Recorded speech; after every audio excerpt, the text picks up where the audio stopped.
కవిత future కథమేనా, ఆమెకు mileage రాకుండా ఒంటరిని చేసేటువంటి ప్రయత్నం, బీసీ ఇష్యూను హైజాక్ చేసినటువంటి బీఆర్ఎస్ పవర్ సెంటర్ కాకుండా నిలువరించేటువంటి ఆలోచన, పూలే ఫ్రంట్ పేరుతోటి బీసీ సంఘాలతో కవిత భేటీలు. సో బీసీ ఛాంపియన్ అయ్యారని పార్టీకి అనుమానం అంటూ ఒకరిని చూస్తాను. అంటే బీసీల గురించి మాట్లాడేటువంటి ప్రతి ఒక్కరిని కూడా అనగదొక్కాలనేటువంటి ప్రయత్నం ప్రతి పార్టీ కూడా చేస్తుంది అనేది మనం చూస్తాము. సో బీఆర్ఎస్లో కూడా గతంలో ఎప్పటి నుంచో కూడా కవిత ఆధ్వర్యంలో ఈరోజు బీసీలకు సంబంధించినటువంటి అంశంపైన ఇటు కవిత కానీ వారి సంస్థ అవుతుందో జాగృతి కానీ నిరంతరం బీసీలకు సంబంధించినటువంటి సమావేశాలు పెడుతూనే వస్తూ ఉన్నారు. సో దానికి సంబంధించి బీఆర్ఎస్లో బీసీ ఛాంపియన్గా ఈరోజు కవిత గారు ఎదుగుతూ ఉంటే, కవిత గారు మాట్లాడుతూ ఉంటే దాన్ని ఓన్ చేసుకునే ప్రయత్నం చేస్తూ ఉంటే బీఆర్ఎస్లో కేటీఆర్ అదేవిధంగా హరీష్ రావు ఆమెను తొక్కేటువంటి ప్రయత్నం చేస్తూ ఉన్నారు. అయితే ఆమె తిహార్ జైలు నుంచి వచ్చిన తర్వాత రీసెంట్గా జరిగినటువంటి పరిణామాలు మనం చూస్తే కేసీఆర్ అదేవిధంగా కేటీఆర్ అదేవిధంగా హరీష్ రావు వీళ్ళు ముగ్గురు కలిసి ఈమెను ఎక్కడ కూడా రాజకీయాల్లో స్తబ్దుగా ఉండాలి, కామ్గా ఉండాలి, బయటికి రావద్దు అని చెప్పేసి ఆదేశాలు జారీ చేసి చెప్పేసి మనకు విశ్వసనీయ వర్గాల సమాచారం. సో దానిని పట్టించుకున్నటువంటి కవిత ఇక వరుసగా బీసీలకు సంబంధించినటువంటి మీటింగ్స్ పెడితేనే వస్తున్న విషయం మనం చూస్తూ ఉన్నాం. రెగ్యులర్గా జైత్యాల పోవడం కావచ్చు, నిన్న కొండగట్టు కూడా వెళ్ళినటువంటి విషయం మనం చూస్తూ ఉన్నాం. సో ఆమె ఎక్కడ కూడా బీఆర్ఎస్ పార్టీలో మరొక పవర్ సెంటర్గా ఎదగడానికి ప్రయత్నం చేస్తూ ఉంది. ఆమెను తొక్కడానికి ఈరోజు బీఆర్ఎస్ పార్టీలో ఉన్నట్టు సొంత అన్న అదేవిధంగా హరీష్ రావు సొంత బంధువు ఎవరుతున్నారో వాళ్ళే తొక్కేట ప్రయత్నం చేస్తున్నారు. సో అసలు ఢిల్లీ లిక్కర్ స్కామ్లో ఇరికిచ్చిందే వీళ్ళు.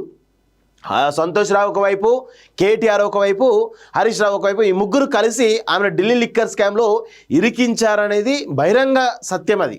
సో ఇప్పుడు అలా ఒకవేళ జైలుకు వెళ్ళొచ్చిన తర్వాత ఆమెకు అంతో కొంత ప్రతి ఒక్కరికి జైలుకు వెళ్ళొచ్చిన తర్వాత ఏదో ఒక విధంగా ప్రజల్లో బలమైనటువంటి ఒక పట్టు అనేది వస్తుంది. సో ఆ క్రమంలోనే ఈమె మళ్ళీ పవర్ సెంటర్ అవుతుందేమో, జనంలో ఒక సెంటిమెంట్ ఉంది.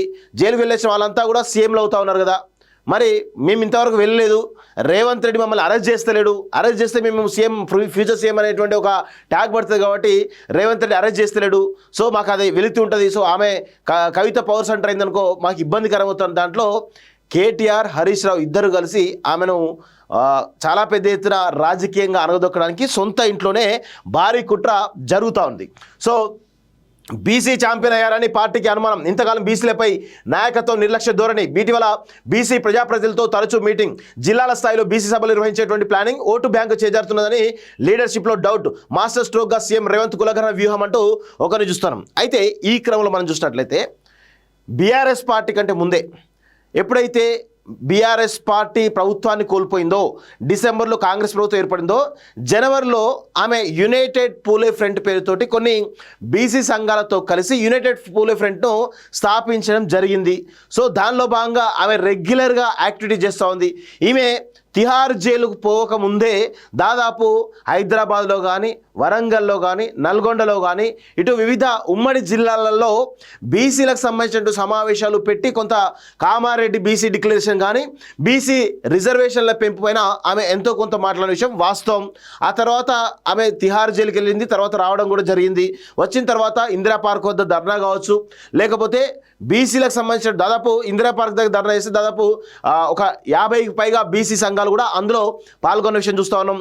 అదేవిధంగా బీసీ డెడికేటెడ్ కమిషన్కు చాలా పెద్ద రిపోర్టే ఇచ్చిందని చెప్పేసి మాకు తెలుస్తూ ఉంది. అదేవిధంగా రీసెంట్గా కులగణన సర్వేలో కూడా ఈ కల్వకుంట్ల ఫ్యామిలీలో ఎవరు కూడా పాల్గొనలేదు. కేసీఆర్ పాల్గొనలేదు, కేటీఆర్ పాల్గొనలేదు, హరీష్ రావు పాల్గొనలేదు, సంతోష్ రావు పాల్గొనలేదు. కేవలం ఈమె ఒక్కతే పాల్గొనడం జరిగింది. ఆ తర్వాత బీసీ డెడికేటెడ్ కమిషన్కు రిపోర్ట్ కూడా ఇచ్చింది. బీసీలకు సంబంధించినటువంటి అంశాలపైన ఏ విధంగా డెసిషన్ తీసుకోవాలి రాష్ట్ర ప్రభుత్వం అనే కోణంలో ఆమె ఒక రిపోర్ట్ కూడా ఇవ్వడం జరిగింది.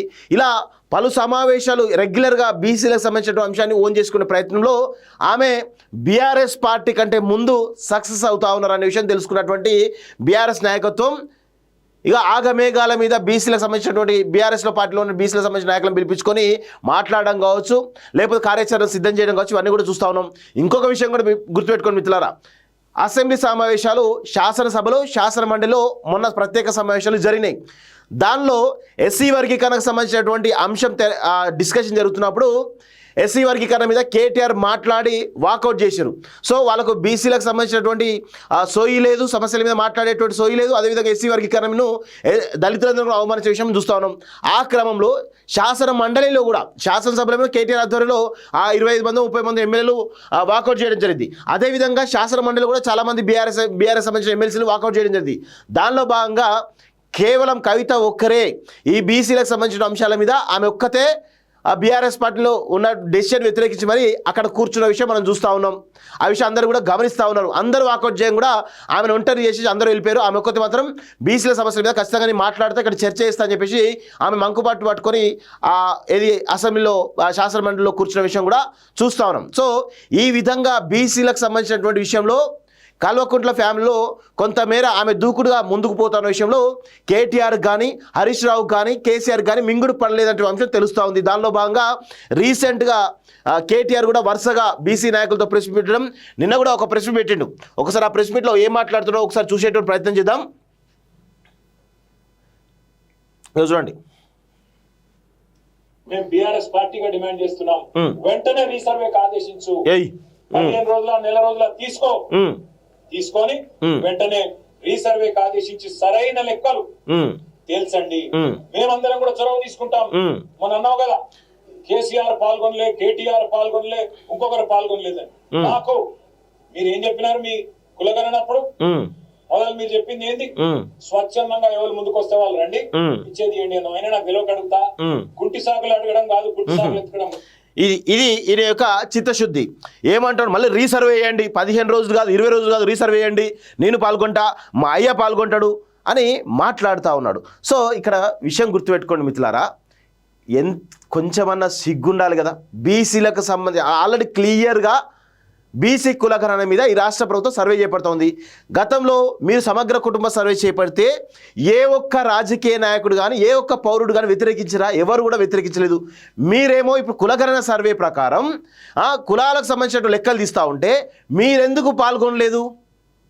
అంటే దీని వెనకాల ఉన్నటువంటి కుట్ర ఏంటి అంటే బీసీలకు న్యాయం జరగద్దు, బీసీలకు రిజర్వేషన్ కల్పించద్దు, బీసీలు ఇదే విధంగా మేము పాలకులుగా ఉండాలి, పాలితులుగా బీసీలుగా ఉండాలి అనేటువంటి కోణంలో వీళ్ళు ఎక్కడ కూడా సర్వేలు ఇవ్వలేదు. ఒక ప్రభుత్వానికి సంబంధించినటువంటి ఒక మెయిన్ సర్వేకి సంబంధించి వీళ్ళు పాల్గొనలేదంటే వీళ్ళకు బీసీల మీద కానీ ఈ ప్రభుత్వం మీద కానీ వీళ్ళు వీటి మీద ఎంత చిత్తశుద్ధి ఉందో అర్థం చేసుకోవాలి. సో ఇప్పుడు వచ్చి మేము ఇస్తాం, మేము అది చేస్తాం, ఇది చేస్తాం, మీరే కదా స్వచ్ఛందంగా పాల్గొనమన్నారు, దాని ప్రకారం మేము పాల్గొనలేదు. ఒక నాయకుడు అంటే వందల వేల లక్షలాది మందికి ఆదర్శంగా నిలవాలి. కానీ మీలాగా సర్వేలను అడ్డుకొని ఈరోజు మీ యొక్క క్యాడర్ని కూడా ఎవరు వివరాలు ఇవ్వకుండా కుట్ర చేసినటువంటి దొంగలు మీరు కదా. కులగణన సర్వే వల్ల జరిగినటువంటి దుష్పరిణామాలు ఏవైతే ఉన్నాయో, జరిగిన లోపాలు ఏవైతే ఉన్నాయో దానికి మెయిన్ కారణం ఈ కల్వకుంట్ల దొంగలే, ఈ కల్వకుంట్ల కాలకేయులైనటువంటి విషయాన్ని ఈరోజు ప్రజలందరూ గుర్తుపెట్టుకోవాలి. ఇప్పుడు వచ్చి రీసర్వే చేయండి, మేమిస్తాం, మాతో పాటు వీళ్ళు ఇస్తాం అని మాట్లాడుతూ ఉన్నాడు. ఏ నాడన్నా ఒక్కసారన్నా కొంచెమైనా ప్రభుత్వ పరంగా వీటి పరంగా నిర్ణయాలు తీసుకున్నప్పుడు సహకరించిరా వీళ్ళెవరైనా ప్రభుత్వానికి? సిగ్గుండాలి. సిగ్గు లేని జాతి వీళ్ళది. నిజంగా చెప్పిన సిగ్గు శరం ఇజ్జత్ లేని వీళ్ళు ఇప్పుడు మాట్లాడుతూ ఉన్నారు కులగణన సర్వే గురించి. ఇప్పుడు మేము వివరాలు ఇస్తామని మాట్లాడుతూ ఉన్నారు. సో లేదా ఇన్ని రోజులు ఏం చేసినావే నాకు అర్థం. కులగణన సర్వే నెల రోజుల పాటు జరిగింది. ఏం చేసినావు మరి? అప్పుడు గాడిద పళ్ళు దొబ్బినావా? అందుకే నిన్ను పాతర పెడతా అన్నది. అందుకే తెలంగాణకు ఈరోజు తీరని అన్యాయం చేస్తుంది మీ కల్వకుంట్ల కాలకేయులు అనే విషయాన్ని గుర్తుపెట్టుకోవాలి. సిగ్గుండాలి కొంచెమైనా. దుర్మార్గులు వీళ్ళైతే. అందుకే ప్రతిసారి కూడా వీళ్ళు ఎందుకు తిడతా ఉంటాయి, ఇందుకే తిడతాయి. కేటీఆర్ లాంటి ఈ లంపెన్ గాన్ని ఎందుకు తిడతా ఉంటాయి, ఇలాంటి యదవేషాలు చేస్తాడు కాబట్టి వీని తిడతా ఉంటాను. వీనికి అంత రెస్పెక్ట్ కూడా ఇవ్వాల్సిన అవసరం లేదు కాబట్టి రెస్పెక్ట్ కూడా ఇయ్య. నేను తెలంగాణకు పట్టినటువంటి పీడ చీడ శని దరిద్రం ఈ కల్వకుంట్లలో.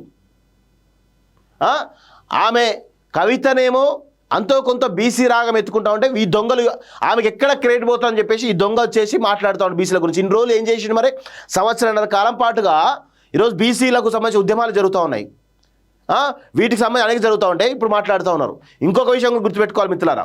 ఇక్కడ ఈరోజు తీన్మార్ మల్లన్ననేమో ఒక న్యూస్ డిబేట్లో అవసరమైతే బీసీలకు సంబంధించిన సమస్యల కోసం కవితతో కలిసైనా మేము పోరాడతాం, ముందుకు పోతామని చెప్పేసి అన్నాడు.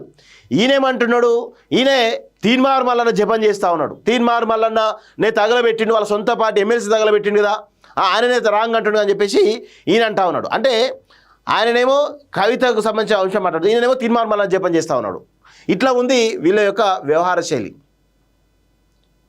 కేటీఆర్ నువ్వు ఎన్ని చేసినా తల కిందికి పెట్టి కాళ్ళు పైకి పెట్టి ఈదినా కానీ నిన్ను తెలంగాణ సమాజం కానీ ముఖ్యంగా బీసీ సమాజం కానీ యాక్సెప్ట్ చేయడానికి సిద్ధంగా లేరు. ఎందుకంటే మీరు ఈ 10 ఏళ్లలో చేసినటువంటి దుర్మార్గాలు, అక్రమాలు, అవినీతి అంతా ఇంత కాదు అనేటువంటి విషయంలో ప్రజలు చాలా క్లారిటీగా ఉన్నారు. ఇంకా మీరు ప్రజల మీదనే నెపన్నెట్టే ప్రయత్నం చేస్తున్నారు. ప్రజలే తప్పు చేసిర్రు అనుభవించండి అనే కోణంలో మాట్లాడుతూ ఉన్నారు. ప్రజలు దోషులుగా చిత్రీకరించే ప్రయత్నం చేస్తున్నారు. ఇలాంటి మిమ్మల్ని తెలంగాణ ప్రజలు ఖచ్చితంగా శాస్తి చేస్తారనే విషయాన్ని గుర్తుపెట్టుకోవాలి. నువ్వు మీ అయ్యా ఇద్దరు పొగరుబోతులుగా తయారై తెలంగాణ మీద ఇంకా ఆధిపత్యం చెలాయించాలని చూస్తారా? బరాబర్ రాసి పెట్టుకో కేటీఆర్, నీకు నూకలు జల్లే తెలంగాణలో మీకు మీ కుటుంబానికి అనే విషయాన్ని గుర్తుపెట్టుకోవాలి. సో ఈ విధంగా కవితను మొత్తానికి అయితే కట్టడి చేయడానికి వీళ్ళు పెద్ద ప్లాన్ చేస్తున్నట్టు తెలుస్తోంది. కులగణన పేరుతో ముఖ్యమంత్రి రేవంత్ విసిన మాస్టర్ స్ట్రోక్తో బీఆర్ఎస్ విలువలాడుతున్నది. బీసీ ఓటు బ్యాంకు చేజారిపోతున్నదేమో అనేటువంటి అనుమానంతో హడావుడిగా బీసీ ప్రజలతో వరుస సమావేశాలు నిర్వహిస్తున్నది. ఇప్పటికే బీసీ ఇష్యూతో ఎమ్మెల్సీ కవిత ఛాంపియన్గా అవతరించారని, సొంత పార్టీలోనే ఆమె పవర్ సెంటర్గా మారారన్నది పార్టీ నాయకత్వానికి మింగుడు పడడం లేదు. ఆమెను ఒంటరి చేయడానికి బీసీ అంశాన్ని ఎత్తుకుని ఆమెకు ఎజెండా లేకుండా చేయాలని భావించింది. ఈ ఇష్యూతో అటు సీఎం రేవంత్ను ఇటు ఎమ్మెల్సీ కవితను ఎదుర్కోవచ్చని, ఇంకోవైపు బీసీలో ఓటు బ్యాంకును ఆకర్షించవచ్చని బీఆర్ఎస్ ముఖ్యంగా కేటీఆర్ ప్లాన్ చేస్తున్నట్టు తెలుస్తూ ఉంది. ఎట్టి పరిస్థితుల్లోనూ ఇక కొంత ఎవరు ఫస్ట్ స్టార్ట్ చేస్తారో వాళ్ళే ఛాంపియన్ ఉంటారు. సో బీఆర్ఎస్ పార్టీలో బీసీలకు సంబంధించిన అంశాన్ని స్టార్ట్ చేసిన కవిత కాబట్టి ఆమె క్రెడిటే ఎక్కువగా ఉండేటువంటి అవకాశం ఉంటుంది.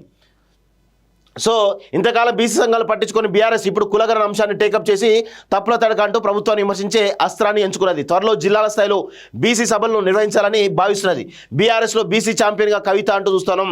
కేటీఆర్ ముందు అనేక సవాళ్లు, కవితను ఒంటరి చేసే ప్రయత్నాలు చూస్తూ ఉన్నారు.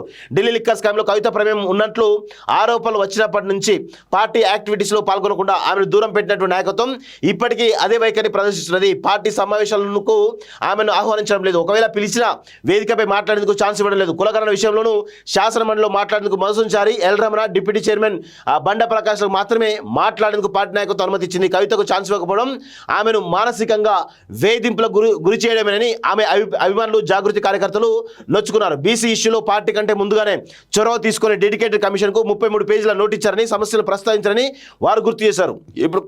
ఇప్పుడు ఆమెకు కనీసం సమాచారం ఇవ్వకుండా, హాజరయ్యేందుకు ఆహ్వానించకుండా బీసీ సంఘాల ప్రజలతో సమావేశం కావడం వివాదాస్పదమైంది.